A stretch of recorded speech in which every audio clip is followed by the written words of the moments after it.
Я приветствую вас, дорогие друзья, уважаемые гости и подписчики моего канала. Среда, как всегда, прямой эфир вместе с политологом, историком Костем Бондаренко. Константин Петрович, приветствую вас. Добрый вечер. У нас сегодня очень такая насыщенная программа. Конечно, уделим время, попробуем, да, потому что и хватает и вокруг российско-украинского противостояния всего, но как бы нависает над этим Трамп с Ираном. Намекает, говорит, буду бомбить. Как-то вы немножко достали, Апачи сбили, вот это вот все. То есть давайте-ка, слишком затянулась музыка. В общем, будем решительно бить. Это абсолютно меняет ситуацию в мире, все это прекрасно понимают, рынки разные это уже чувствуют, и перспективы туманные. Также сегодня поговорим о таких очень интересных, скажем так, каминг-аутах украинской власти, как взяли за бубенцы Лубенца. Причем он там и направо, и налево, и про образование, и про ТЦК, и про все на свете, и про объятия на встрече с российским коллегой-омбудсменом. Это все вскрывает нам подноготную. Ну и, конечно же, будем сегодня обсуждать перспективы. А есть ли они вообще какого-то урегулирования после этих фортелей Зеленского, которые он выкидывал во время своей поездки? Все как всегда. Свои вопросы, если они, собственно, есть, и хотите конкретно на чем-то сфокусироваться, оставляйте, пожалуйста, в клубе зрителей Шелеста, оставляйте, пожалуйста, в сообществе YouTube. Ну и, конечно же, да, оставляйте в онлайн-чате. Начнем с опроса в чате. Сегодня очень интересная социология пришла о том, что Зеленского поддерживают 61%. Представляете? КМИС опубликовал. Меньше, чем Путина? Ну, получается, ну как меньше. Может, даже больше. У Путина-то и выборов ни разу не выигрывал, Яценюк нам сказал. Понимаете? Точно. Это же Ельцин ему отдал власть, вот это все, престол, шапку Мономаху, вот и тащит, понимаете? Медведев чуть-чуть поносил, и все. А выборов там нет в Но России. все равно я считаю, что украинские социологи проявили политнекорректность по отношению к нашему дорогому, любимому, обожаемому, великому и так далее президенту. Осмелели, получается, да, немного? Да. Осмелели. Так вот, вопрос очень простой. Поддерживаете ли вы Владимира Зеленского? Варианты ответов: да, нет, некого больше поддерживать. Ну, а кого поддерживать? Да, или еще один вариант, для того, чтобы как-то так вот, а то говорят, россияне придут, проголосуют, или там какие-то жители других стран, которых тоже очень много, и вам большой привет, спасибо большое, что смотрите. Я не украинец или не в Украине, поэтому, ну, тут посыл какой, слава богу, то есть я могу спокойно, собственно, поддерживать, не поддерживать, все равно мне. Я не в Украине, я не завишу от этого всего, то есть от этой поддержки Зеленского. Вот какой смысл вкладывается в этот вариант, спасибо, что голосуете из-за него. Константин Петрович, смотрите, ну тут же тоже такая очень интересная ловушка. А он берет эти рейтинги, везет их в Европу, говорит, смотрите, какой я обожаемый, я легитимный, а те ему говорят, да, ты легитимный, ты лидер, ты молодец, и принимают его. У короля, в Эстонии, что-то там такое сказал президент Эстонии ему, тут как засмеется. И вообще, он, понимаете, он, ну, вот на этой встрече Е3 похлопали друг другу, обхлопали друг другу по плечам, пообжимали друг другу кулачки, и так ему хорошо. Смотрите, за рубежом, гляньте, как замечательно принимают. Внутри страны, так 61% вообще поддерживает Зеленского. Вот что еще нужно политику для счастья? Ну что, чтобы деньги еще давали. Нет, оружие желательно. Что касается Зеленского, я уже неоднократно об этом говорил, и просто повторюсь, что у него существует комплекс артиста. Ему очень важны аплодисменты, ему очень нужны овации, крики «Браво!». Вот. И все. Больше его ничего не интересует. Его не интересует, что будет потом. После того, как он уже поклонился, когда он собрал вот эти овации, это уже второй момент. Да, еще кассовые сборы тоже его интересуют. Гонорар. Да, гонорар. Вот это все его интересует. И когда он пришел в политику, весь его модус вивенди фактически переместился тоже с ним в политическую плоскость. Вот. Он ездит за аплодисментами. Это самая главная цель его визита. А что касается легитимности, Запад, который сделает ставку на войну, на то, что Украина должна дальше воевать, даже если бы Зеленский завтра показал отрицательный рейтинг, все равно бы его поддерживал. Во-первых, потому что некого больше в Украине. Ну, покажите, кого еще? Кто еще рискнет сегодня там, стать вровень с Зеленским. Ну, смотрите, Буданов немножко подрос по тем же рейтингам. Буданов нигде, никогда не заявил о своих политических амбициях. То, что ему рисуют социологи, то, что на него делают ставки разные люди, это другой вопрос. Но Буданов, по сути, является членом президентской команды. Буданов возглавляет офис президента. То есть он уже не самостоятельная фигура. Вот. Офис президента – это часть института президента. Поэтому вот эта шизофрения политическая, когда президент и глава его офиса воспринимаются как разные фигуры, в то время как они принадлежат к одной команде и к одному институту власти, это уже как бы о многом говорит. Вот. Мы очень хотим видеть как противовес Зеленскому какого-то яркого политика и сами наделяем его несуществующими качествами. Да. Вполне возможно, что когда-то Буданов там станет оппонентом Зеленского. Вполне возможно. Но точно не сейчас. И сейчас рейтинговать Зеленского и Буданова так, в разных рейтингах – это абсолютно некорректно. Как вы оцениваете его визиты? Как вы думаете, ну, судя по настроению, ну, он, конечно, триумфовал, он, конечно, вот это вот, ну, там, улыбался, вот это вот, показывал разные жесты приветственные. То есть в стране война. Каждый день дрон в дом, дрон в заправку. Сегодня Харьковская область, там, до этого Днепропетровская область, Одесса, прилетел дрон. То есть ну, можно перечислять, трагедии жуткие. Но у него все хорошо. Да? И вот, понимаете, вот это настроение очень многих, конечно, раздражает. Очень многих. Люди, причем внутри страны, люди за рубежом украинцы, они вообще в шоке. То есть он проехался по Европе. На фоне этих разговоров о том, что будут там мужчин, ну, в общем, высылать. То, что и мы с вами обсуждали эту тему, да, вот эти все планы, не давать защиту. Люди записывают ролики из разных стран и говорят, елки-палки. То есть Лукашенко приглашает к себе, говорит, украинцы, приезжайте, да, тут манны небесной не будет, будете работать, на хлеб заработаете, то есть мы в вас заинтересованы. Там другие страны, Грузия-то, пожалуйста, там открывают тоже вот эти все условия потрясающие просто. Целый год можно, никаких документов тебе не надо, а чтобы продлить, надо еще годик выехать, заехать на 5 минут, и у тебя еще 1 год. Там турки рассказывают, что налоги какие-то будут, вообще никаких не будет 20 лет. То есть мы видим, как разные страны на фоне этих разговоров предлагают что-то. А что предлагает Украина украинцам? СБУ и ТЦК? Ну, то есть какие-то невнятные Свериденко, невнятные, скажем так, люди. Они их заперли, а те, которых надо возвращать, они их пытаются баграми затянуть назад. Да, ну, смотрите, Зеленский считает, что он очень успешно съездил в Британию и в Эстонию. Вот. В Британии он встречался, в Британию он поехал не только для того, чтобы встретиться со Стармером, вот, но и с Мерцем, Макроном, вот, ну и не только с королем, понятное дело. Ему необходимо было понимать, что все-таки существует поддержка Украины и украинских инициатив, понять, в каком объеме будет эта поддержка, на что он может надеяться, тем более, что пока еще средства, которые должны были поступить, средства, вот эти, помощь для Украины, они не поступили.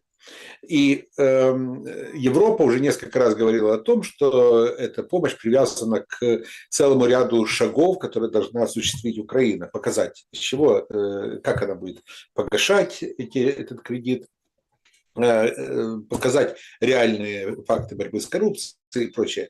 Зеленскому необходимо было снять все эти условия. Что он получил? Де-факто ему пообещали.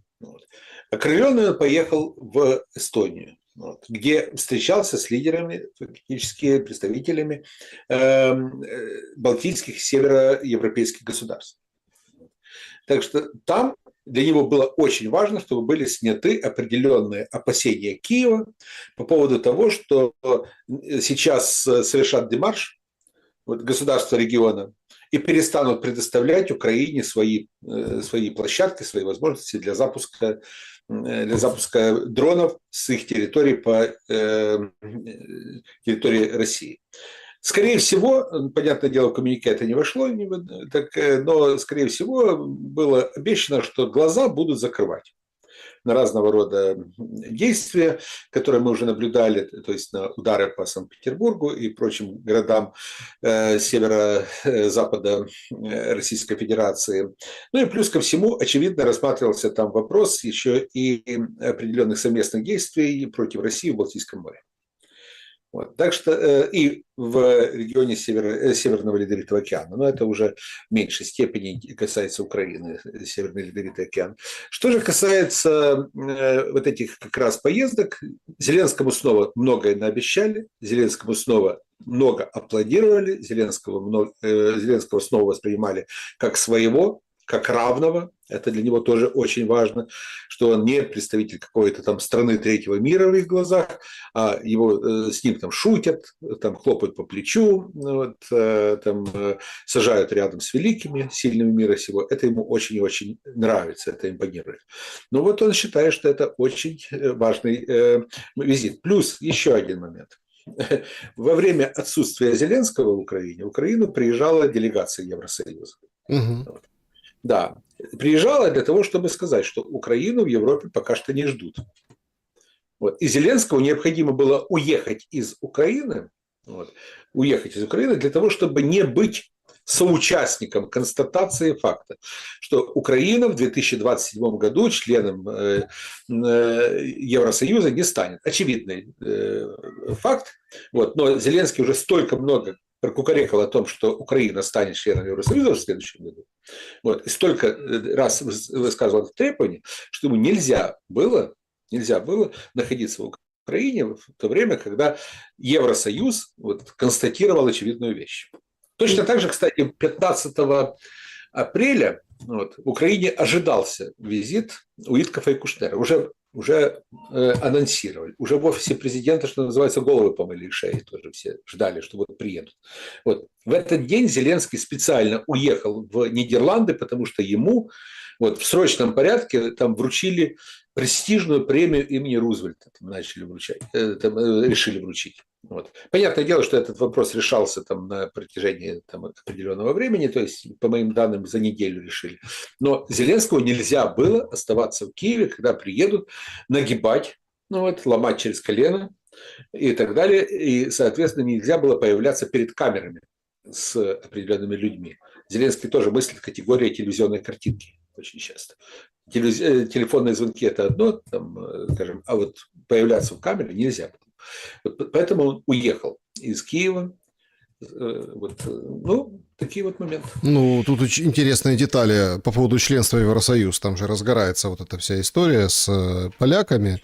Даже Туск сегодня опровергал, да нет, разрешаем мы ему. Он впервые ездил через Молдову, перегнали его этот борт на Молдову, и тут очень интересно это все тоже выглядит, поросло конспирологией о том, что что-то не так, в том числе и с поляками, а это тоже членство в Европейском Союзе. Интересный нюанс. Так Кушнер и Уитков, они же с ним вроде как поговорили по телефону, но смотрите, ни одного инсайта. Вообще непонятно, о чем эта встреча, телефонный разговор был. В том-то и дело, это держится в секрете. Я этим секретом, этим инсайдом не обладаю, поэтому не будем гадать на кофейной гуще. Посмотрим по событиям. Так по событиям понятно, что нагибали или не нагибали? Пока что это не очевидно. Они только поговорили, пока что нету каких-то моментов.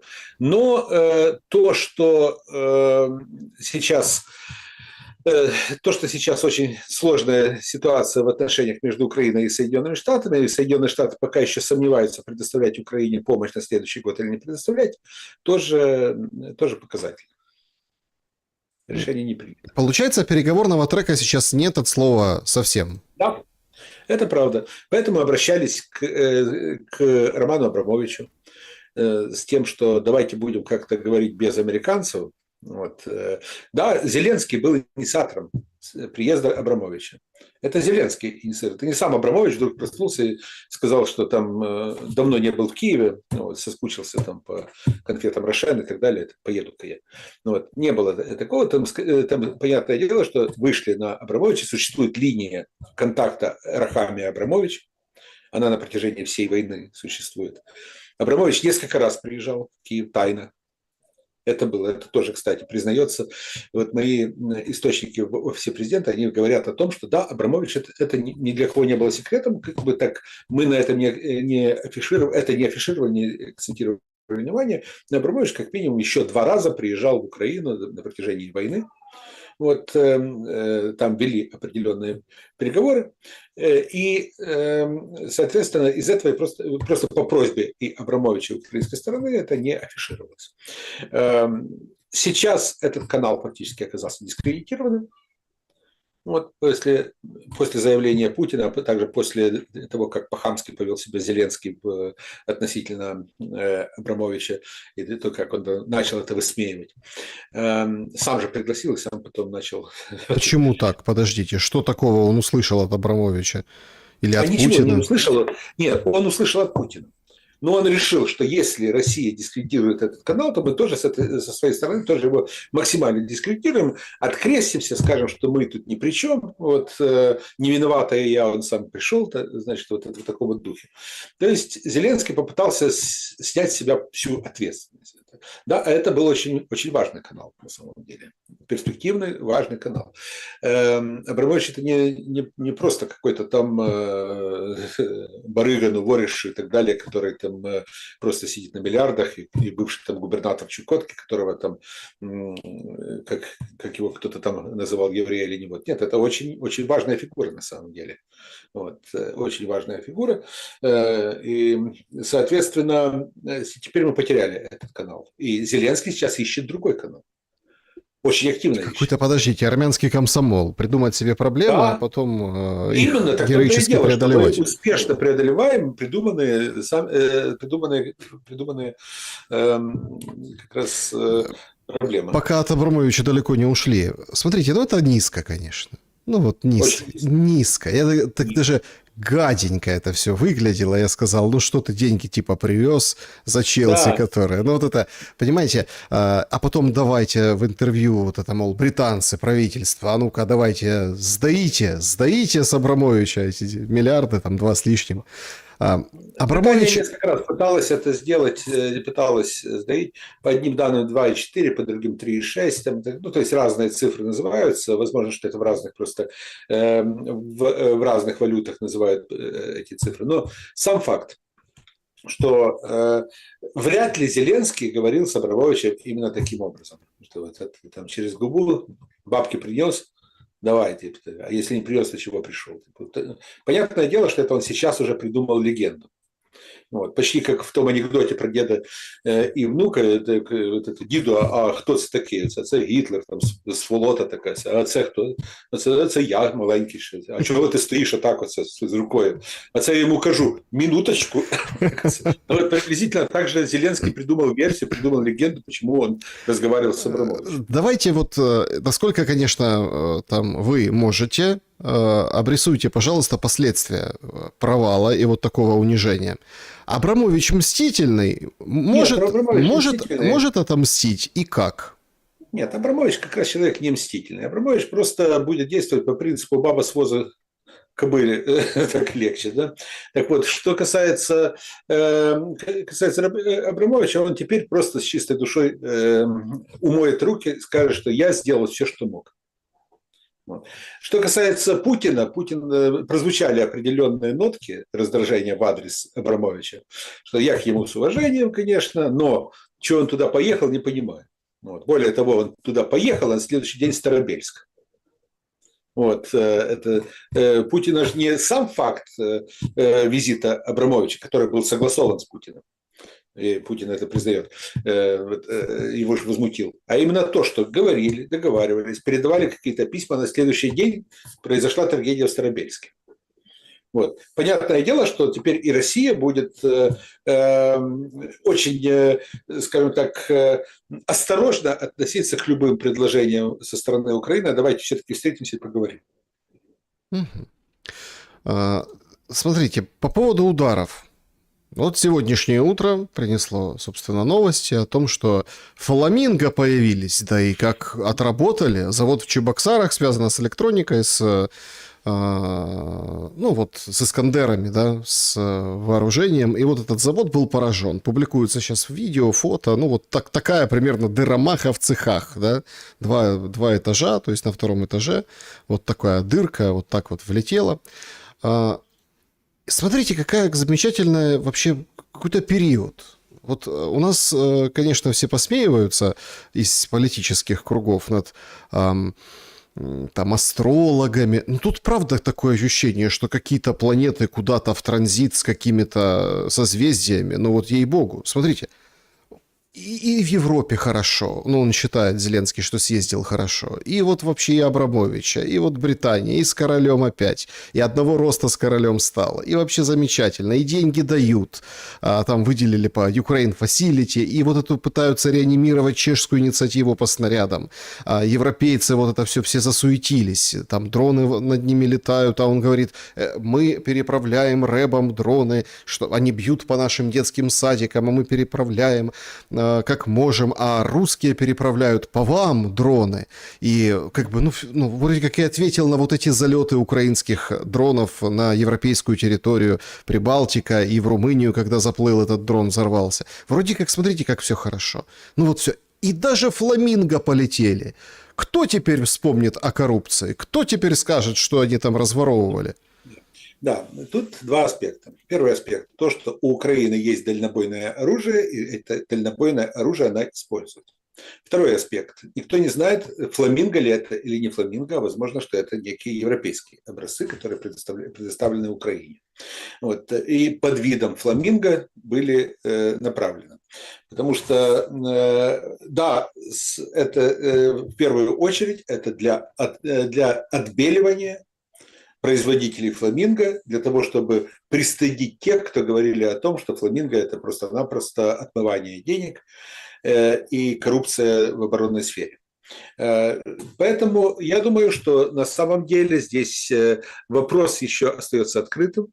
И очевидно, что российская сторона очень скоро скажет, это было фламинго или это был, не знаю, какое-то там немецкое, французское или другое оружие, которое Украина уже заполучила, а теперь получила также возможность его использовать.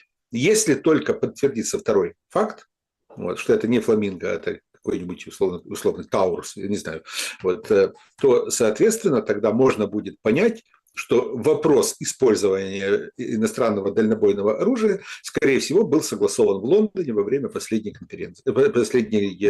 встречи. Ну и смотрите, как решился вопрос с ПАК-3 ПВО. Тихий сегодня МИД говорит, там оставались считанные месяцы, там дни до выхода срока годности, и чтобы их не утилизировать, а это, мол, дорого, отправили в Украину, зарядим Патриот, и будут они сбивать баллистику. Смотрите, как замечательно. Ну, на протяжении всей войны, кстати, еще до войны, начиная с 15-16 года, очень многие компании, оружейные компании западные, а также многие государства так и поступали. Заканчивался срок годности тех или иных снарядов, того или иного оружия и так далее. Его просто отправляли на утилизацию в Украину. На фронте все сгодится. Еще один удар был нанесен сегодня не только там по Чебоксарам, а еще и по Севастополю. Значит, сгорела панорама. Это на данную минуту, на момент нашего прямого эфира, было сказано, что она вот выгорела здание полностью. Это оборона Севастополя, музей «Панорама», где, собственно, описаны события середины позапрошлого века, вот эту войну, да, там, и смотрите, как французы, англичане, вот их тогда как бы победили, а сейчас вот они берут реванш. Ну и МИД выступил в этом духе. Конечно, тут очень интересный момент, вот два варианта. То есть, если удар был, ну, просто увидели здание, надо туда где-то, Севастополь, центр, вот туда надо влупить. Это один момент. А другой момент, если он исторический подтекст несет, о котором заявила российская сторона, ну, а как тут по-другому скажешь? Ведь всего лишь только один раз такое было. То есть в гражданскую просто пострадало это полотно, там 15 на 2 метра такая, в общем, панорама. И восстановили после Второй мировой Великой Отечественной, там здание сгорело, 10-15% осталось от оригинала. И вот уже в 26-м году, где-то к осени, хотели открывать там 3D-историю, вот это там, что ты пришел, очки надел, и можешь рассмотреть. Ее реставрировали. В общем, как бы деньги в трубу, память, наследие в трубу. Почему? Потому что ударили дроном. Как бы намекая, что, ну, собственно, те события 1,5 лет, по 1,5 лет назад можно как бы и повторить. Ну, видите ли, те события имели абсолютно иную природу, абсолютно иная была ситуация в ту пору. И вряд ли сейчас французы с британцами отправят эскадру в Черное море, или вряд ли они начнут сейчас боевые действия в Крыму. Не та ситуация, не та историческая, скажем так, конъюнктура и так далее. Что же касается вот этой ситуации, да, действительно прилетел дрон. Да, действительно выгорела панорама. Уже сегодня уже было заявление российской стороны, что они ее восстановят очередной раз. Но сказать, что существует там историческая подоплека под этим, я бы не стал говорить. Просто есть определенный прием, информационный прием. Если случилось какое-то чрезвычайное событие, какая-то чрезвычайная ситуация, то ищите историческую параллель или историческую подоплеку, которую можно подверстать под это событие. Понятное дело, что те, кто запускали дрон, вряд ли думали сейчас, что вот сейчас ударим по панораме, вот сейчас мы покажем определенный класс. Вот. Били потому, почему могли ударить. Как вы оцениваете угрозу для Крыма последние дни? Сейчас, конечно, лютая дичь происходит на передовой. И вы знаете, у меня уже где-то, я сначала смеялся, потом где-то там, ну, супив брови, критиковал. А сейчас прям отчаяние какое-то. Вот как, ну, давайте так, попутчики, потому что это не гражданин Украины, вещает. Попутчики Офиса президента комментируют удары по Крыму. Наши попали в поезд в Крыму. Кстати, тоже россияне уже все. В том числе Мезуза. Мезуза тоже сообщила. Говорит, говорит, попали в пассажирский поезд. Нет, в мирный поезд, гражданский поезд Москва-Симферополь. Нет, не бывает гражданского поезда Москва-Симферополь. Если он едет с территории России на оккупированной территории, это уже военный эшелон. Просто сам факт того, что поезд едет с территории России на оккупированной территории, он не может быть гражданским. ТЧК, все, он уже незаконно пересек границу. О чем вы говорите? Ну, попали в локомотив, ликвидировали какого-то там помощника машиниста, поезд остановился, и в результате остановлено движение пассажирских поездов на всем полуострове Крым. Так что, видите, бензина нет, поездов нет, автобусов нет. Может, пора возвращаться домой, в Украину, как бы Крыму. Ну, хватит уже, хватит. Побаловались, подергались туда-сюда, поняли, что в России не сахар, что Ну, с в общем, россиянами ужиться не получится. да, ужиться с россиянами не получится, в России не сахар. Смотрите, два момента тут надо прокомментировать. Два, как бы, нарратива. Нарратив первый. А что вы, мол, возмущаетесь? Это оккупированная территория, не может быть там гражданских каких-то объектов. А второе, вот смотрите, тоже абсолютная логика. У меня прям отчаяние, если честно. Да? Я вообще предмет логика в университете ненавидел. Ну так, всего сдавали, этот зачет был там у нас, да, как-то так. Ну, сдавали и сдавали, сдали и сдали. Я теперь понимаю, что, ну, молодые были студенты, надо было как бы немножко вникать в эту историю.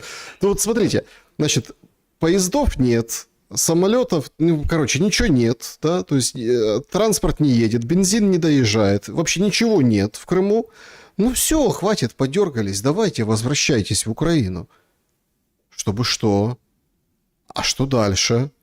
В смысле, все в отсутствии бензина и ударов по поездам, перебитой логистики, сегодня в мост, там возле Арабатской стрелки попали, в Чангар прилетело, там сегодня Коваленко говорит, вообще развалили этот мост. Все сразу должны в Украину захотеть после того, как мосты развалили. Но это абсолютно же нелогичная позиция.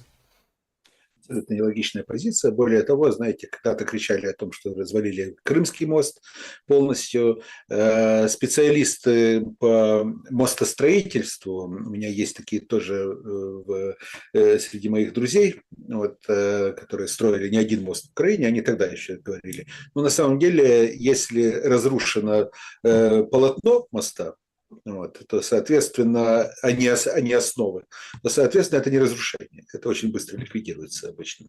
Вот, это вопрос пары недель.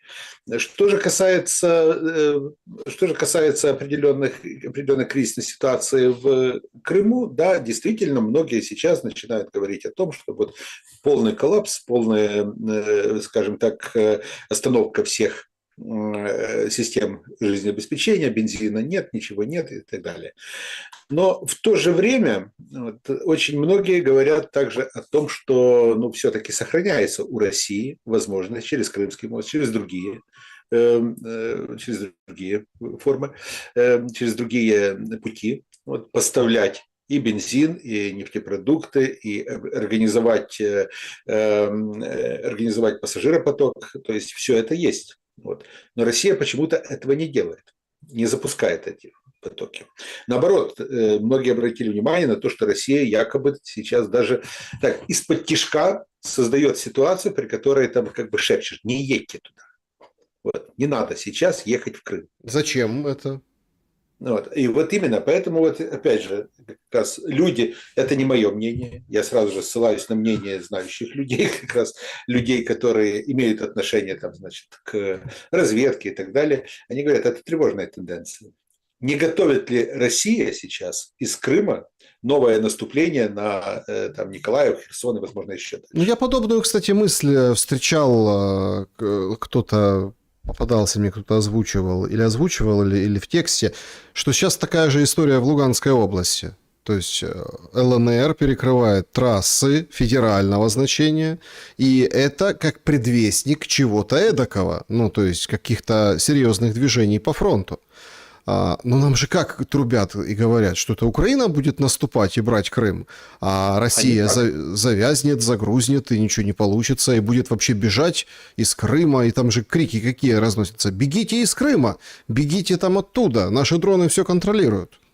Нет, так в том-то и дело, что это кто-то использует подобную ситуацию в пропагандистских целях. Посмотрите, какие мы молодцы, как мы заставили Крым дрожать и ползти на коленях в Украину.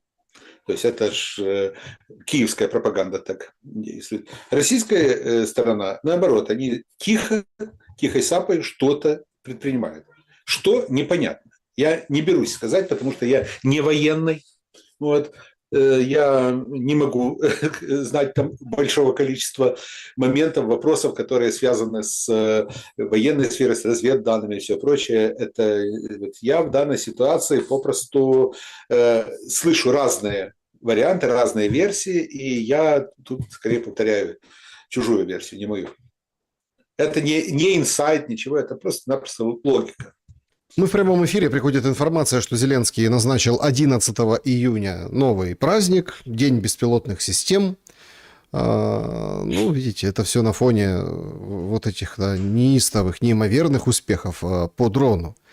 Так, смотри, по дронам, так а скажите, пожалуйста, вот все-таки вот эти удары и вот это вот все то, что как бы раскручивается, нам демонстрируют, последний взгляд на Севастополь, есть такое выражение, то есть последний взгляд, яркая вспышка перед очень невнятным похабным концом, или все-таки мы перешли в новую фазу эскалации, и сегодня говорили о том, что Орешник тестируют, но опять-таки, как это проверить? Никак. То есть откуда информация? Непонятно. Будут разворачивать Орешник и будут опять тестировать или там что-то делать вокруг этого оружия. С боевой частью может прилететь Орешник теперь уже по Украине на этой фазе? Может быть и такое. Вот. Не факт, что с ядерной, но вопрос, что боевая часть может действительно прилететь. Что касается ситуации на фронте. Вот. Посмотрите, начиная с 2024 года мы фактически вступили в стадию войны дронов. Вот. И на сегодняшний день с двух сторон просто не дают возможности, вот эти рыи дронов, не дают возможности продвигаться ни одной, ни другой армии. Вот. То есть клинч получился. Получился клинч, очень высокий уровень потерь, это признают многие. Вот. Причем с минимальной возможностью захватить большие территории. Все остановилось. И теперь, поскольку армия не движется, вот, бронетехника вообще превратилась в бесполезную вещь до времени, вот, то, соответственно, стороны обмениваются ударами. Ударами, ракетами, беспилотниками и так далее. И, скорее всего, эта ситуация продлится до тех пор, пока одна из сторон не найдет эффективное решение, эффективный способ борьбы с дронами. Вот. Предлагается огромное количество. Тут тестируются разные там, компания L3 Harris предложила там свое там, решение, это американская, свои программы для борьбы с дронами. Они оказались абсолютно неспособными решать вопросы. Там больше пиара, чем реального. Там Илон Маск уже заявляет о том, что у него очень эффективные средства, но он их не даст Украине, тем более, что там распорядителем является правительство Соединенных Штатов и так далее. То есть, но при этом да, и с российской стороны тоже там спорят, какой вариант борьбы с дронами более эффективен. Там это средства РЭП или там специальные средства поражения этих дронов, так называемая матрешка. То есть постоянно ведутся дискуссии. В целом это не решает вопрос. Дроны сегодня стали основной элемент войны – это дроны сейчас. Как только одна из сторон найдет решение этого вопроса, как только начнут эффективно подавлять дроны, в том числе те, которые работают на оптоволокне, вот, сразу же ситуация может поменяться на поле боя. А пока обмениваются ракетными ударами по тылам. Кулеба, да и сам Зеленский в интервью Guardian говорят, что перелома нет. Это все, чтобы остановить российские наступления. Российское наступление остановить не получается. Краматорск, Славянск по одной улице и близлежащие вот эти территории, достаточно масштабная объявленная эвакуация Донецкой области. Что вы думаете о противоречивая ситуация с Константиновки, потому что по одним данным там Константиновка уже почти взята, вот, и что там украинские войска в полуокружении или в окружении, по другим данным не все так однозначно, как говорится. Вот, артиллерия уже, ствольная артиллерия уже бьет непосредственно по Краматорску, и Славянска достигает, долетает. Зеленский говорит о том, что мы отвоевали в этом году больше, чем русские завоевали. Это, правда, вопрос, где? Покажите на карте. Это... Так вы понимаете, что это модель такая современных политиков? Вот Трамп. Я понимаю, Трамп говорит, модель... сбили Апачи, но с пилотом все хорошо, с двумя, все нормально, ну так покажите их. Помните вот эти, когда там катарцы или кувейцы сбили, вот это тоже там, тоже не пойми что, они там высаживались в поисковой операции, а потом говорят, это героический летчик. Так а где он? Ну, то есть, ну что, он сказать ничего не может. Ну, может, не может, он военный. Но покажите, что вот это он летел. Точно так же и с этими 100 квадратными километрами, которые в плюс. Сырский, покажи где. Ну, вот конкретно покажи. Не могут показать. Не, в том-то и дело, что не могут показать, потому что речь идет, в принципе, о серой зоне, которую начинают приписывать либо себе. Вот. Серая зона, которая простреливается с двух сторон, которая не контролируется ни одной стороной, но на картах многие ее наносят как свой, как взятый рубеж определенный. Так что вот эти манипуляции с серой зоной, они иногда приводят к определенной браваде, к определенным заявлениям о том, что мы там что-то взяли, что-то отвоевали и так далее. Хотя на самом деле пользуются только тем, что там, например, вот наш Генштаб пользуется тем, что на этой территории нет русских. Вот. Но там и нас нет. Вот. Поэтому очень спорно, приписывать ли это, что мы себе отвоевали эту территорию.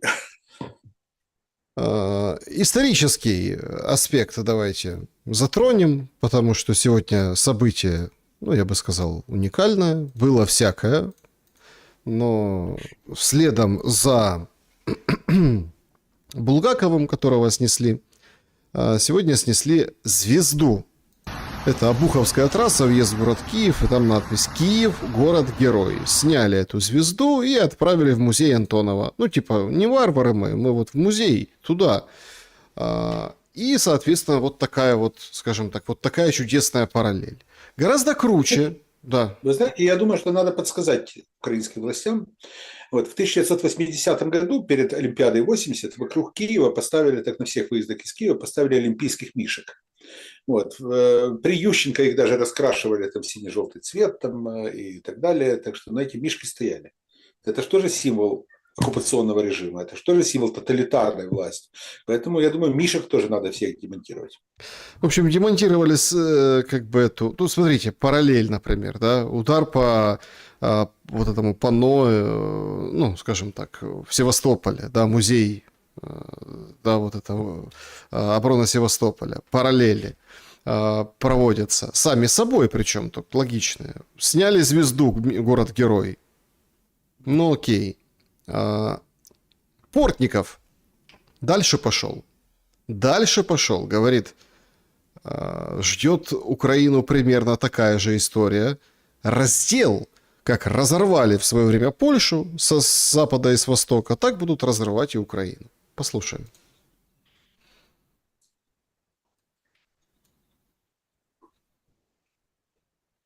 Это откровение. Союзниками поляков являются не украинцы, а россияне, что натолкнуло Портникова на эту мысль.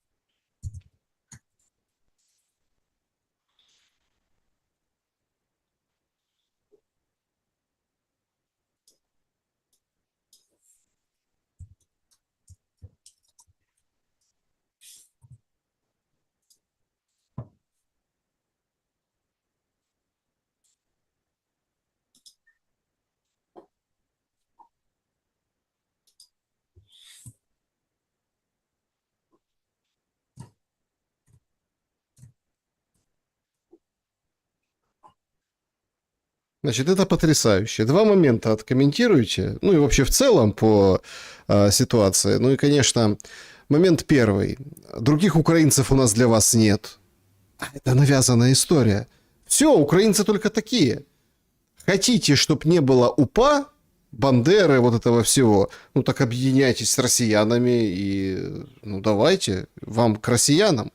Очень такая она тонкая, но на поверхности очень, но это манипуляция. Ну, это чистой воды манипуляция. Ах, выбирай. Или наш, условно, плохой Бандера, или вот еще хуже вот эти орки из Кремля. Да, вы знаете, вот Виталий Эдуардович, его же могут запросто обвинить в том, что он распространяет кремлевский нарратив. Не кремлевские, ясеневские, наверное, нарративы. Служба внешней разведки России Нарышкин еще в конце 22 или в начале 23 года заявил о том, что существует план, согласно которому Украина, фактически западные государства, в частности Польша, заберут часть Украины и так далее, в частности Галичину. Ну, сейчас это все можно тоже подвести под то, что он повторяет вот эти вот именно российские нарративы. Что же касается... Да, Константин Петрович, я прошу прощения. Давайте сейчас, ну, чтобы просто люди, я вижу в чате, мы в прямом эфире, ну, жизнь, техника, ну, что ты скажешь? Да, не было звука на господине Портникове. Давайте уделим ему еще время. Вы не обидитесь? Потому что сейчас это как бы это очень важные вещи. Это про историю. Да, про історію. Давайте ще раз. Якщо правда хочеться закрити цю тему історичної пам'яті, щоб вона розвивалася так, як це полякам подобається, то союзниками поляків є не українці, а росіяни. можна абсолютно спокійно об'єднатися з росіянами, що польське військо вдарило по Україні з заходу, а російське зі сходу. Не буде ніякої країни, ніякого Шухевича, ніякої ОПА. До речі, я вам хочу нагадати, що Сталін і Гітлер так і зробили, коли вирішили знищити взагалі Польщу і її історичну пам'ять. І не стало. Якщо ти хочеш дійсно вирішити питання історичної пам'яті кардинально, ти подивись, росіяни, вони думають про ці всі події рівно так, як поляки. Практично. І про цих всіх людей рівно так, як поляки. Практично. Хто головний ворог України, Дугіна і Малафєєва? Бандера. Прекрасно. От вам Дугін з Малафєєвим. В чому проблеми? Але якщо ви не хочете бути союзниками росіян, а ясно, що ви не хочете, тому що ви знаєте, що росіяни, ваші кати, вони вбивали вашу свободу, вони вбивали вашу державність, вони на вас дивляться рівно так, як на українців, ще з більшою ненавистю. Просто українці заважають їм вас знищити. Значить, якщо неможливо у союзі з Україною росіянами вирішити проблему української історичної пам'яті, значить треба якось домовлятися з українцями, тому що інших українців немає. У поляків немає інших українців. Нет у поляков других украинцев, Константин Петрович. Нету поляков других украинцев, так что, но а нужны ли полякам другие украинцы? Как раз вопрос. Вот. Но поляки просто поднимают вопрос четко. Вот. У них есть своя история, свой взгляд на историю, свои больные темы в истории. У них есть опыт сосуществования на одной территории с украинцами. И, соответственно, они выступают против того, чтобы Украина глорифицировала тех, кого поляки считают бандитами и так далее, и убийцами. Вот. Украинская повстанческая армия с точки зрения Польши является огромным, там, скажем так, врагом польского народа. Вот. Большой проблемой для Польши. И когда сейчас начинают говорить о том, что давайте, вот нынешняя Украина говорит, с одной стороны Польша, говорит, давайте нам помогайте, а с другой стороны поднимают на знамена тех, кого поляки считают убийцами, вот, то понятное дело, что в Польше возникает определенное отношение к Украине. Любой польский политик, он реагирует на настроение в обществе. А настроения в обществе подогреваются как раз еще и теми, кто не могут простить убийство их родственников. Не могут.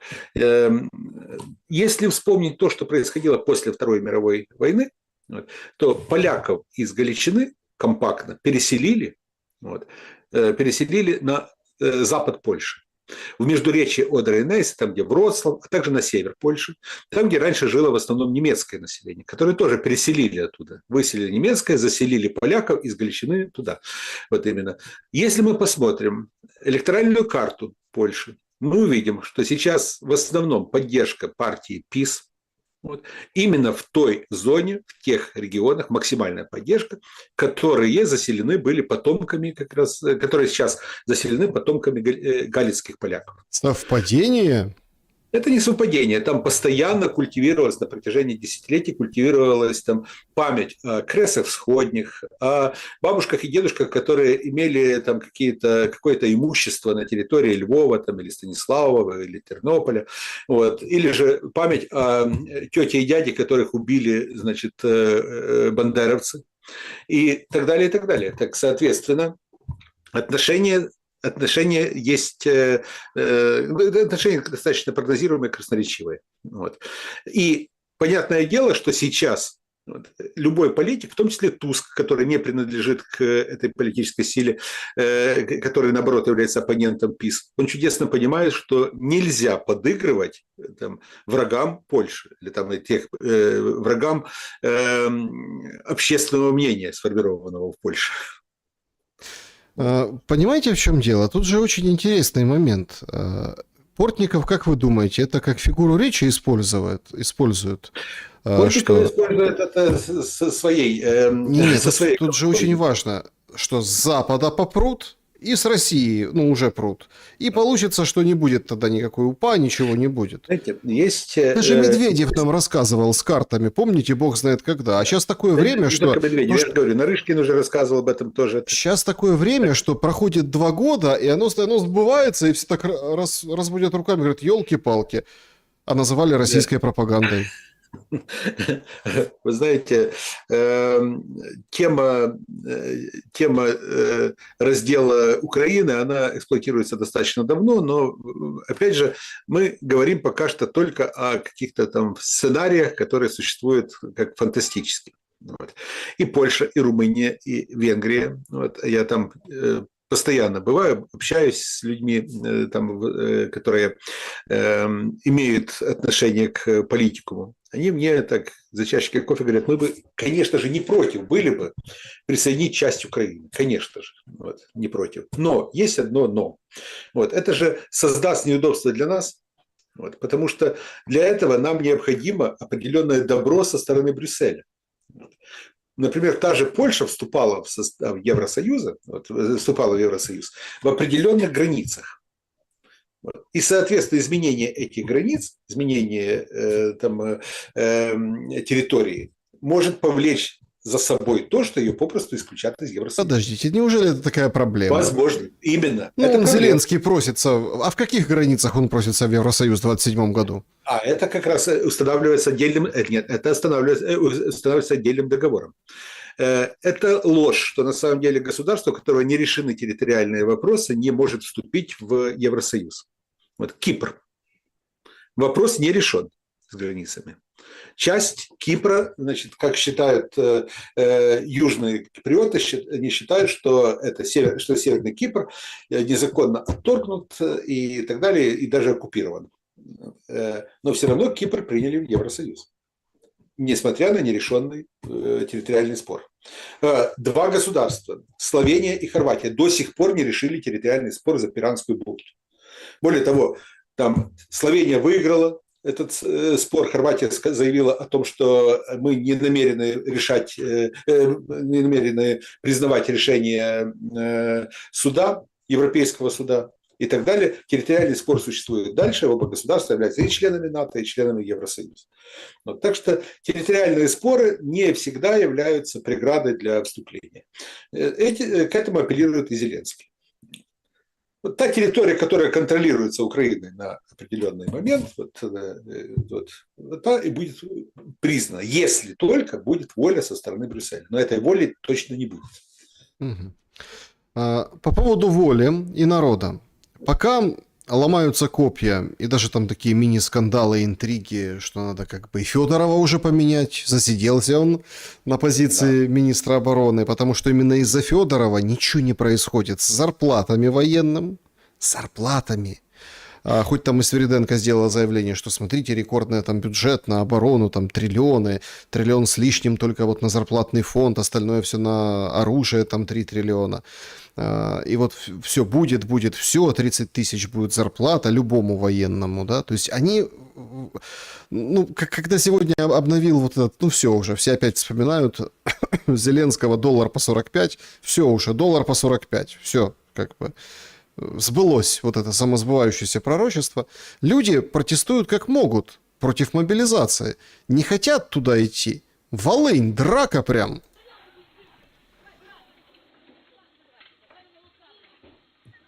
Вот помните Кулебу? Тут говорил, лопатами будем драться, лопатами. Нормально так отоварили военкомов лопатами, так сказать. Вот прям те вынуждены были бежать на утек.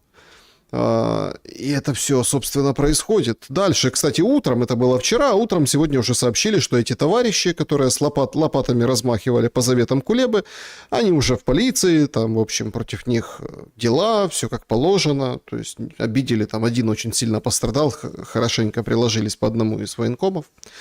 Вместе с этим как-то очень странно выглядит Лубенец.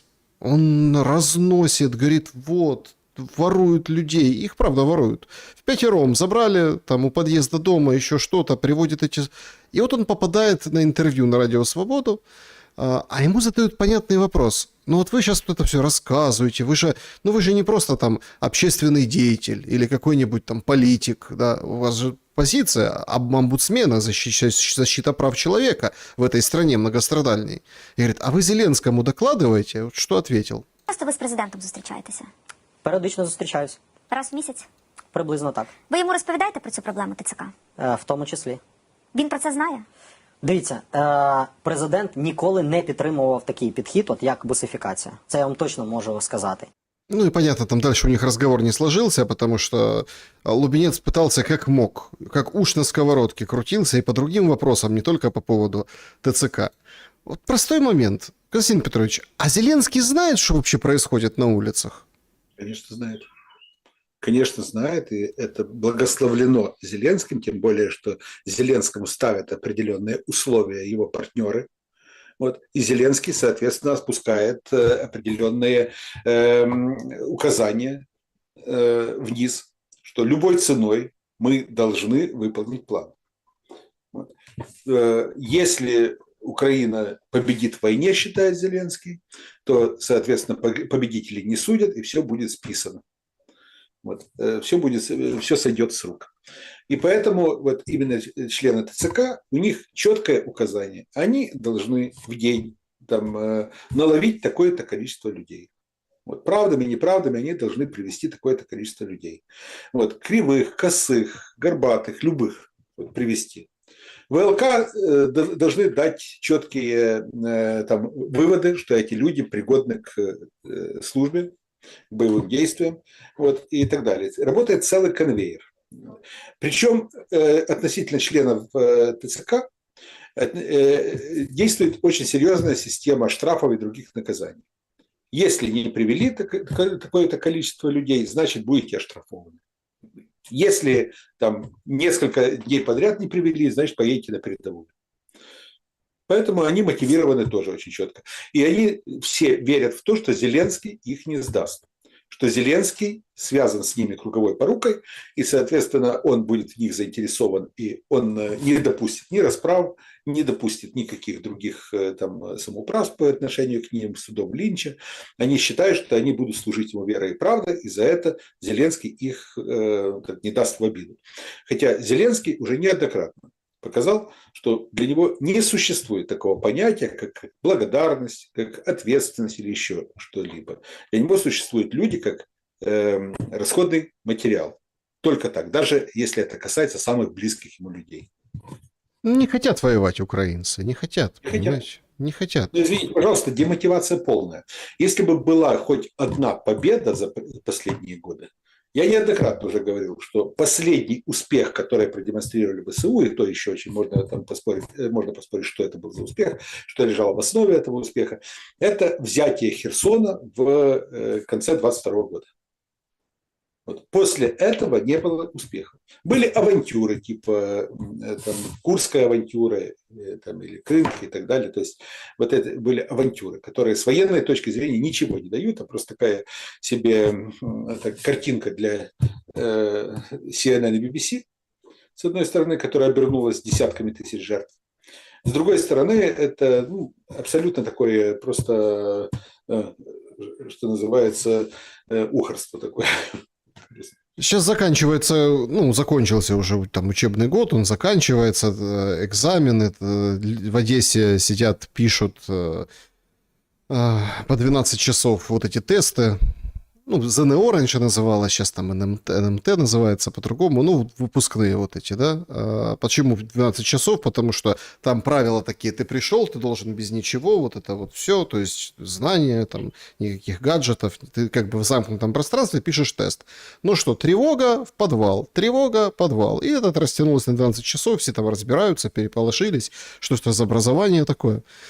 А на самих там праздниках, линейках жуткие картины на самом деле. Вот одна из них, из этих жутких картин, поставили вешалку, повесили китель, и типа дочка танцует как бы с погибшим своим отцом, прижимаясь и вот всячески образом там демонстрируя танец с его, вот этой, как там правильно, гимнастеркой, с его одеждой. И, конечно, ситуация ужасная. Потом она его берет, видите, да, на кадрах там, в общем, душераздирающее зрелище на самом деле, да, то, что сейчас как бы это демонстрируется, культивируется. И тут же возникает другой момент. А какие будут дети, понимаете? Война слишком долго. Вот слишком долго. Если мы берем еще точку отсчета, там, 2014 год, и сейчас вот то, что сейчас творится вокруг Крыма, там, Донбасса, ну, там, и так далее, да, то война-то уже 12 лет. Некоторые люди вообще вот сейчас говорят, вернем Крым, а они не понимают, что такое Крым. Они только на картинке видели, и то, понимаете, и то не видели. И Донбасс, то же самое. Там Луганск, Донецк, вот эти все фотографии, или там, помните, как в 2012 году был чемпионат мира, какой праздник был, Донбасс-арену построили, все это уже все. Ну, как бы, уже очень мало людей это помнят, и для них это какая-то такая античность. Что с этим делать, Константин Петрович? Это очень сложный вопрос, потому что действительно уже создана целая культура войны, целая культура, которая построена, кстати, и в России, и в Украине уже создана эта культура, вот, в основе которой культ войны во многом лежит. Уже созданы там художественные фильмы с двух сторон, уже написаны романы, уже написаны там повести, стихи, песни и так далее. Вот. А теперь уже все это еще перекинулось и на самодеятельность. Кстати, не только сейчас перекинулось. Потому что тоже на уровне самодеятельности, это на уровне каждого, можно сказать, населенного пункта, села, города и так далее, уже тоже пытаются каким-то образом воплотить в какие-то художественные формы образ войны или все то, что связано с войной. Уже начинается, как я уже говорил, культ войны. Уже без войны уже не мыслить себя. Посмотрите сейчас, посмотрел на репертуар, каждая вторая песня, которая появляется, или даже 2/3 песен, это обязательно о войне в той или иной степени. Либо же против России, там как-то надо там... Вот сейчас скандал этот жуткий с Ольгой Поляковой. Ну, правда, она там как бы... Давайте так, чтобы там не отсылать. Помните открытие Парижской Олимпиады? Да? Вот Да. там точно такой же визуал по клипу. То Да. есть она там крест, вот это все, в общем. Но в самой-то песне черти шо про, ну, про войну же песня, про подвалы, про то, о чем вы говорите сейчас. Именно. Поэтому сейчас как бы это востребовано. Под это дают деньги. Министерство культуры дает деньги под это. Под это дают деньги какие-то меценаты, которые считают, что они делают благое дело, что они таким образом развивают патриотизм. То есть сейчас понятие патриотизм вот, сопряжено исключительно только с экзальтированной формой поддержки государственных органов или государственной политики, направленной на продолжение войны. Если ты за войну, значит ты патриот. Но понятие там, патриот – это тот, который за мир, за скорейшее окончание войны, за то, чтобы сохранить человеческую жизнь, такого понятия не существует. Его считают, наоборот, предателем. Человек, который говорит, надо сохранить побольше украинских жизней. Зачем убивать украинцев, зачем вообще убивать друг друга? Давайте каким-то образом решать вопрос. Проиграли войну, значит, давайте признаем, что проиграли. Вот. Потом будет видно, как оно будет.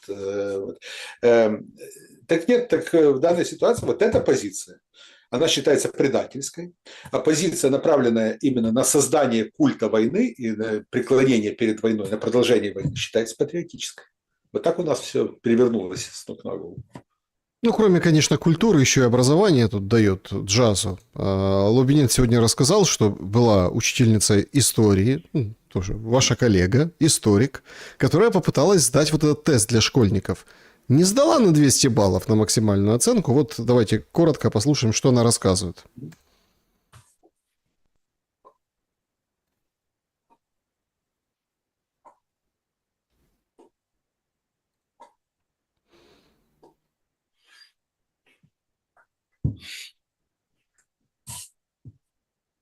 Зря цибулька, ну, в смысле лук зеленый, лучше укроп. Укроп, оно больше подходит.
Ну, в общем, понятно, там рассказывают дальше о том, что, смотрите, учитель-методист по истории, да, говорит, я просто слишком много знаю и, наверное, там, ну, подтягиваю эти вопросы под контекст, а нужно, мол, так вот в лоб, так вот четко, ну, то есть без всякого, без задней мысли, что называется. Это она там в финале рассуждает о том, что это за тест.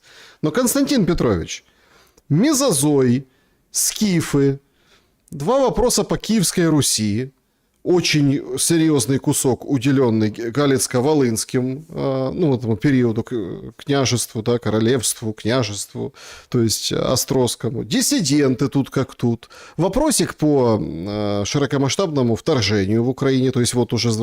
Как вот в комплексе, послушав этого учителя, можно вообще понять, а что хотят от школьников после... А вот вы знаете, в свое время я работал в Институте усовершенствования учителей. Было такое в начале 90-х годов, как раз когда переписывали историю первый раз. Вот, с ног на голову многие вещи переворачивали. Вот, и тогда ко мне приходили растерянные учителя и там задавали вопросы, говорят, ну как так, ну этого же нигде нету, вот вообще вот какие-то абсолютно, какая релевантность вообще этих вопросов. Вот. Через некоторое время, когда я уже ушел из этого института, я столкнулся с другими уже методистами, которые пришли мне на смену, там, которые просто смеялись, там уже так, сквозь слезы, что называется, смеялись и говорили, вот вы знаете, вот посмотрите, вопросы, тестовые задания, вот. Это был 94 или 95 год. Вот. Когда от школьников спрашивали, в каком году был изобретен первый рамочный улей, или же трактор какой марки сошел с конвейера Харьковского тракторного завода в 1928 году. Ну, то есть такие вот моменты, это для школьников, которые собирались поступать на исторический факультет. Вот, то есть такие вот такие тесты. А потом это пошло уже гулять. На самом деле, на каком-то этапе вот эти вот тестовые задания, они были направлены на то, не на то, чтобы выявить уровень знаний школьников, а для того, чтобы доказать школьникам, что они ничего не знают. Вот. То есть это первое. Второй момент. Они носили точно так же и пропагандистский характер. Вот, потому что во многих вопросах зашиваются и ответы, правильность которых определяется именно пропагандистской канвой. Это касается в первую очередь новейшей истории. Оценка тех или иных деятелей, там, или же тех или иных событий. Там не может быть двойного трактования, есть определенное трактование. Это трактование, соответственно, эту трактовку должен дать школьник в ходе оценивания знаний. Это тоже очень важный момент. Так что это тоже зашито сейчас. Ну, а то, что касается как раз так подобранных вопросов, ну, когда я поступал на исторический факультет в 1986 году, мне попало 3 вопроса на экзамене. Первый вопрос был первобытно-общинный строй на территории СССР. Второй был Обуховская оборона. Если кто-то сейчас помнит, что это такое Обуховская оборона, я уверен, что 90% уже не знают это событие начала 20 века. Вот. И третье – это образование СССР.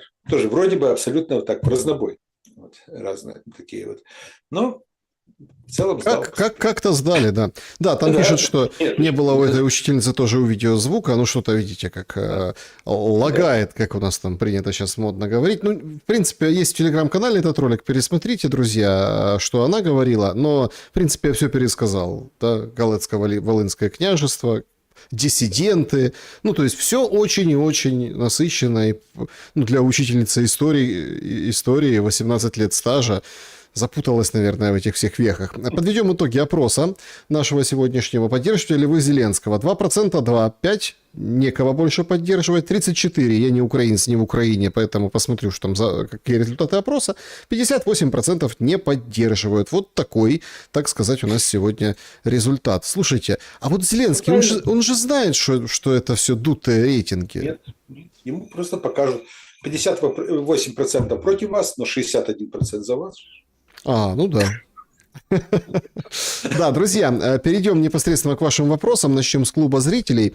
Вот такой, знаете, даже не вопрос, а вот просто человек Жан пишет, да, это закрытый клуб зрителей, такое камерное сообщество, как бы и поддержать автора, и, собственно, пообщаться в камерной атмосфере не для всех. Так вот, такая мысль. Вот слушаю многих спикеров Шелеста и понимаю, что все они отталкиваются от того, что Украина сама себе вредит, и пора ей одуматься и идти на мир с Россией. А никто не думает, что на Украину уже всем абсолютно пофиг, даже так называемой власти. Это экономический труп, все. И надо исходить только из того, что Украина это только стала орудием по уничтожению России. У Запада всегда будут эти копейки для дронов и пенсий в 100 евро для украинцев. Россия-то воюет за свои деньги, и это больнее получается. Потому что Украину никто восстанавливать не будет. Россия не в состоянии остановить все эти запуски дронов, уже в том числе из стран НАТО. И вот вопрос, а что собирается делать Россия? Дальше стрелять по Украине и беречь жизнь Зели и всей власти в Украине? Я не знаю, что собирается делать Россия. Со мной точно не консультируется Владимир Владимирович Путин, а также военное руководство России. Они точно мне не звонят, не спрашивают, что я думаю по этому поводу. Так что я не знаю, что они думают. В России тоже нарастает недовольство как раз этой ситуацией, неопределенностью. Тупиковая ситуация всегда приводит к определенной демобилизации, определенному недовольству ситуации. Всем хочется побед, всем хочется ярких каких-то достижений, а их нет ни с одной, ни с другой стороны. С украинской стороны демонстрируются только колоссальные потери. Но при этом не демонстрируется никаких успехов. Поэтому я не знаю, как будут сейчас выходить стороны из данной ситуации. Я согласен с тем, что Европе абсолютно все равно, что будет с Украиной. Украина должна выполнить предначертанные ей задачи, которые ей были поставлены даже еще не перед Зеленским, а еще на Майдане, инициаторами Майдана, и должна фактически по Шиллеру, как там у Шиллера, Мавр сделал свое дело, Мавр может уходить. Да. Так точно так же сделать и уйти. И не особо там на что-то претендовать в Европе. К сожалению, такова судьба. Судьба Украины, украинцев, европейцев мало интересует. Украина должна выполнить определенную функцию. Константин Петрович, вы много раз пеняли русской власти подходом «хохлы никуда не денутся», а разве этот подход был из воздуха высосан? Культурно-исторические, географические, экономические связи делали сотрудничество России выгодным для Украины, всегда выгодным. Разве ответственность за выбор плохих сделок вместо хороших не на выбирающем, Евгений? Вы знаете, на самом деле, если Россия хотела быть гегемоном, если Россия хотела иметь влияние на определенном пространстве, постсоветском пространстве или там постсоциалистическом пространстве, то необходимо было действовать, как действуют гегемоны. Потому что не бывает так, что разошлись там, скажем, государства, пошли каждое в свободное плавание, и эти все государства дальше на протяжении длительного времени, без дополнительных каких-то усилий со стороны того или иного государства, играют в одну дуду. То есть, на самом деле, рано или поздно мы начали бы дистанцироваться. Потому что прошлым, вчерашним можно жить до поры до времени.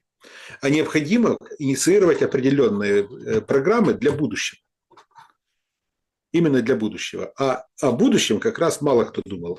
А подменять прошлым будущее – это не совсем, скажем, конструктивно.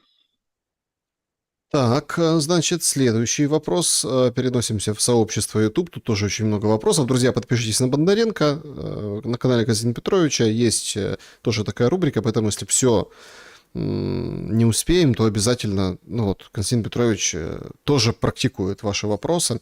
Митя спрашивает, шансы горячей войны на территории Крыма и какие последствия для Одесской, Николаевской, Винницкой и Житомирской области вы бы назвали? Ну, пока что очень рано говорить об этом. Вот. Шансы есть.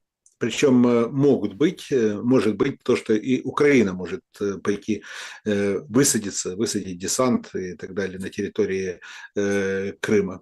Вот. Уже попытки были несколько раз, их отразили эти попытки российская сторона. Но исходя из того, что международное сообщество, в том числе и соседи России, в том числе и Турция и другие, признают Крым украинским до сих пор, а не российским. Вот. И даже среднеазиатские республики в большинстве своем не признают Крым российским, вот, и так далее, то, отталкиваясь от этого, Украина всегда может высадить там войска и заявить о том, что мы пришли отбирать свое. Вот. И мнение местного населения мало интересует. Мгм. А вот что касается регионов, тут уже вопрос. Тут уже вопрос эффективности действий в ходе тех или иных наступательных операций или же в ходе там, ударов, которые возможны по тем или иным регионам. Я не верю в то, что что-то начнется со стороны Беларуси. Очень сложная география, там, очень сложная местность. Просто Припять – это самая заболоченная река Европы. Вот. Это болота, которые тянутся на десятки километров. Поэтому сказать о том, что именно оттуда может начаться наступление, это, мне кажется, что это только на карте может выглядеть логично, а на местности это никакой логикой даже не пахнет. Синяя борода спрашивает, насколько вы видите реальным, что это последняя осень этой войны, есть ли предпосылки в настроениях Европы, которая переломит ход политической риторики в экономическую, видя разное, Европа уже не сад цветущий. Благодарю, всем добра. Знаете, я каждую осень жду, что это будет последняя осень. Каждый год, я очень надеюсь, что каждый Новый год станет годом, который принесет мир. Вот, и каждый раз ошибаюсь. Вот. Пока что еще все те причины, которые привели к войне, не искоренены. И стороны пока еще не собираются, считают, что у них ресурсы не исчерпаны, и они не собираются идти ни на какие компромиссы. Добрый вечер, Александр Константин Петрович. У меня вопрос. Часто говорят, что не бывает плохих наций и быть не может. Тогда получается, что совсем хороших быть тоже не может. А если нет ни плохих, ни хороших, значит нет никаких. Вообще нации, само понятие нации появляется в конце 18-го, даже в самом начале 19 века. Вот, и, соответственно, это искусственное явление. Вот. Наций в средние века не было. В древние мире тоже не было наций как таковых. Нация – это новое время.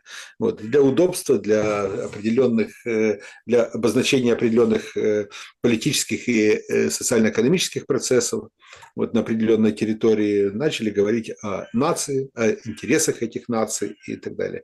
А на самом деле любая нация состоит из конкретных людей. И как не бывает хороших или плохих людей, так не бывает и хороших или плохих наций. Есть объективная реальность, с которой необходимо считаться. Есть интересы той или иной нации, как группы людей, которые живут по отдельным законам на отдельно взятой территории. И, соответственно, эти интересы воплощаются элитами, национальными элитами, которые вообще даже и не думают о том, поддерживают или не поддерживают их политику, их подпись.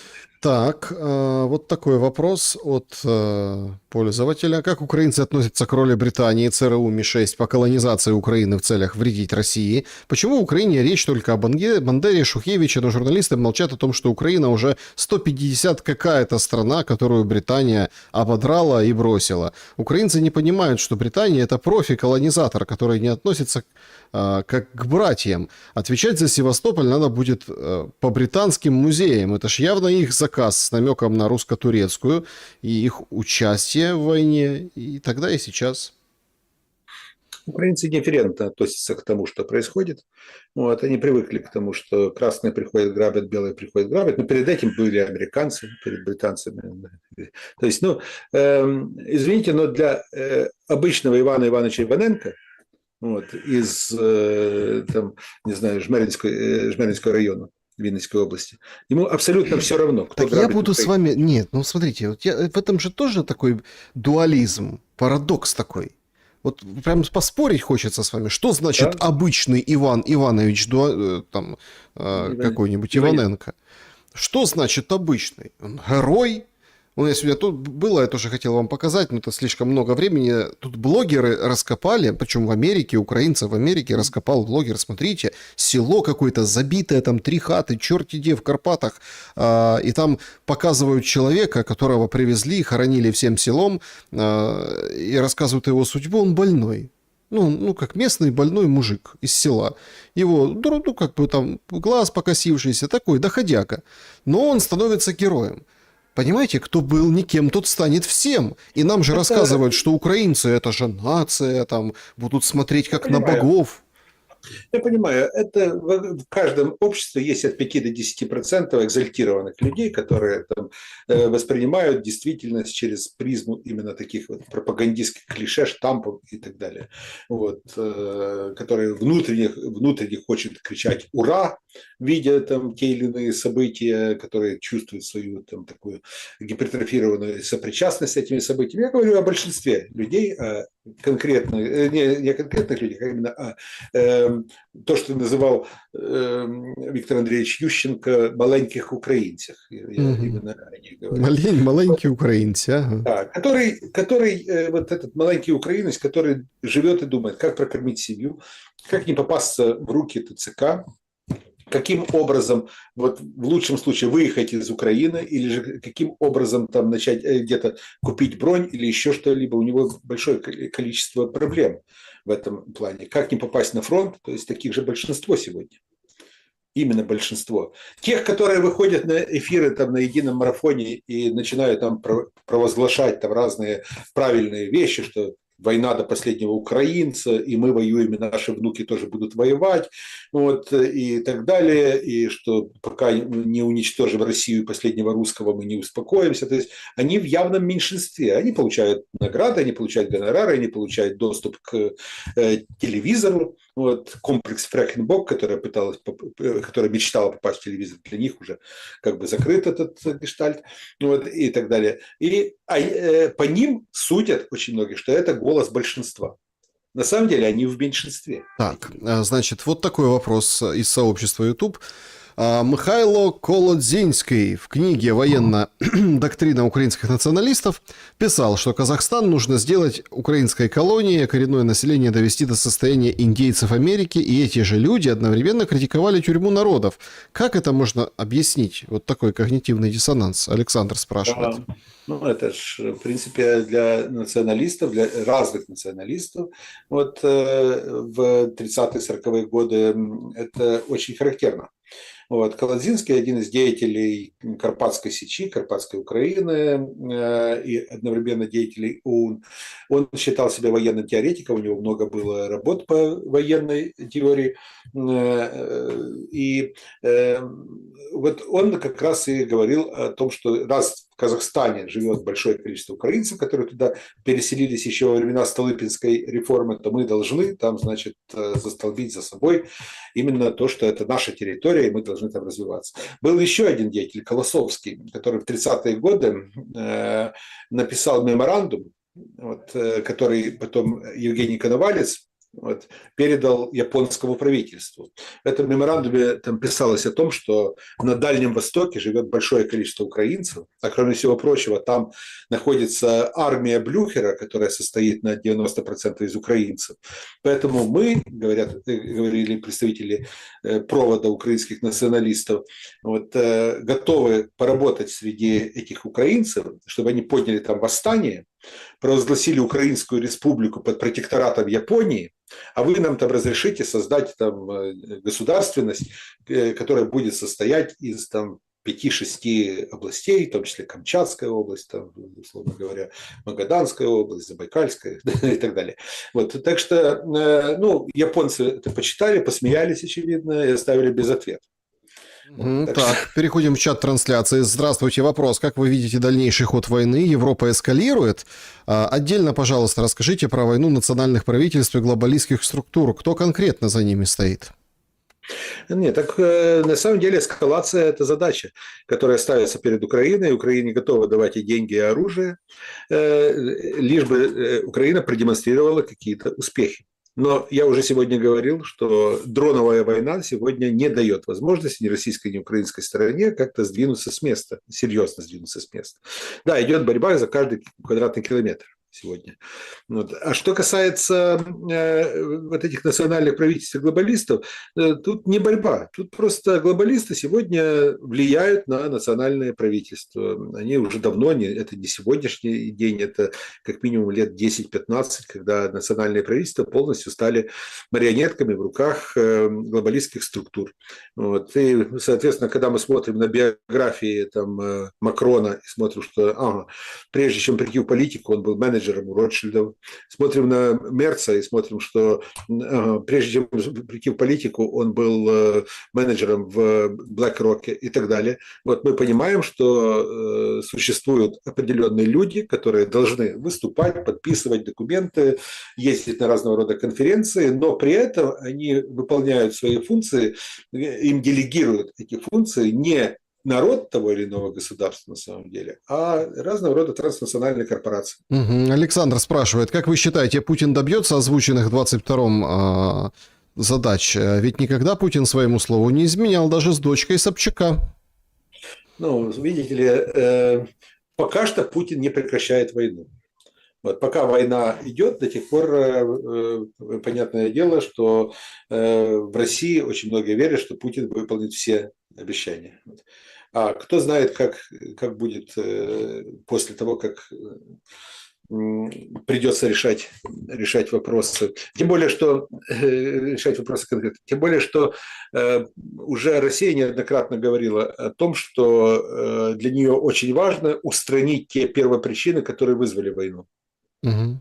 То есть Россия уже не акцентирует внимание на украинских вопросах, а больше акцентирует внимание на тех первопричинах. А первопричины, они лежали именно в провале миссии Рябкова, вот, когда не удалось договориться с государствами НАТО относительно стратегической стабильности в Европе. Вот. Это и вызвало войну, а не желание там, каким-то образом показать Украине, где раки зимуют. Или оторвать там Донбасс, только присоединить его к России. Ирина, добрый день, Александр Константин Петрович. Чем думает Пашинян и на что надеется? Азербайджан, Акаларов был на ПЭФ, прекрасно выступал, думает в интересах своей страны, выгоды экономики. А Пашинян марионетка получается? Ну, Пашинян думал в то время как раз не о Петербургском экономическом форуме, а о выборах, которые проходили в Армении. 7 числа как раз прошли выборы. Пашинян сейчас будет формировать правительство в Армении. А как он будет действовать дальше, это уже пока что гадание на кофейной гуще. То, что Пашинян старается вести многовекторную политику, вот, подыгрывать Западу, но при этом не разрывать отношения полностью с Россией, это где-то показывает, что он это такой себе вариант кавказского Ющенко, скажем. С одной стороны, как бы занимать играть прозападную игру, а с другой стороны не идти на полный разрыв с Россией, чтобы пользоваться определенными благами. Вот. Тут вопрос не как будет вести себя Пашинян, как будет себя вести Россия относительно Пашиняна. Вопрос. Добрый день. Почему Россия не наносит сильные, пафосные, болезненные удары по Украине в ответ? Согласно Шарию, Россия уже согласна сдаться вот-вот, а Запад будет делить ее территорию. Ну, это мнение Анатолия Шария, не буду с ним вступать в спор, хотя я думаю, что вот вопрос, вот, это не ко мне адресован, почему Россия действует так, а не иначе. Александр, относительно Майдана 2014 года, почему ВСУ не встают на сторону народа? Нет приказа такого? Это вопрос Константину Петровичу. ВСУ, как и любые силовые структуры, это не политические единицы. И обычно они стараются не вмешиваться в политические процессы. Команды не было. Хотя многие ждали команды и в 2004 и в 2014. Я очень хорошо помню, как я общался со снайпером, уже отставным снайпером, который в дни 2004 года держал на мушке лидеров Майдана некоторых. И говорил, а команда нам так и не поступила. Ирина Владимировна, также и по автобусам с мирными бьют, потому что могут, а Бондаренко что, их оправдывает? Кого я оправдываю? Ну, вы сказали, что ударили по Севастопольскому музею, потому что могут туда ударить, а получается, Да, что и по автобусам бьют, потому что могут. Да, именно тоже по автобусам бьют, потому что могут, условно говоря. Вы понимаете, сидит человек, который уже просто иногда не потому, что ему отдали приказ стрелять, а потому, что у него есть такая возможность. Он чувствует свою возможность, он начинает упиваться своими возможностями. Он бьет иногда просто потому, что движется определенная цель. А потом он может оправдываться и говорить, или точнее его командование напишет релиз и скажет, у нас была информация, что в этом автобусе перевозили не мирных людей, а перевозили военных, но это уже оправдание. А эксцесс исполнителя, он в принципе исходит из того, что этот исполнитель упивается своими возможностями. Оправдывать их нельзя ни в коем случае. Да, друзья, всем большое спасибо за то, что сегодня побывали на нашем эфире. Увидимся с Константином Петровичем в следующую среду. Константин Петрович, спасибо за время и мысли. Спасибо и вам, и до следующей среды. Берегите себя.